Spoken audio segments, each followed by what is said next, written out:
OSHA requires that forklift operators receive training from a qualified trainer, but the requirements for trainers are a bit vague.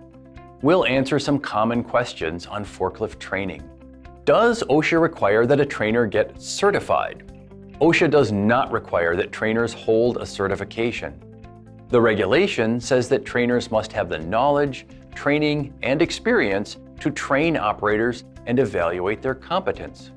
Getting a certification is not required and does not mean the trainer is qualified.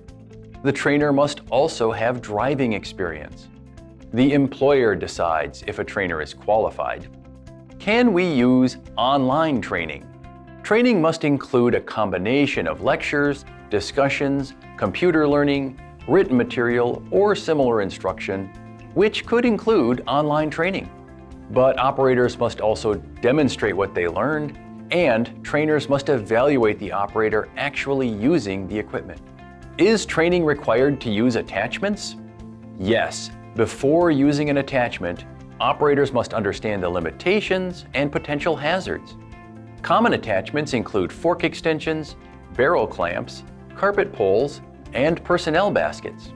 If the trainer never used an attachment, then the trainer would not have the experience required to train and evaluate others on safely using it. Is retraining required every 3 years? No, but a performance evaluation is required every 3 years. The evaluator should question the operator on safety rules and observe the operator on the job. If the evaluation identifies problems, then retraining would be required. During an OSHA inspection, the compliance officer may question and evaluate your forklift operators. If the operators don't have the knowledge or skills required, that may suggest a problem with their training.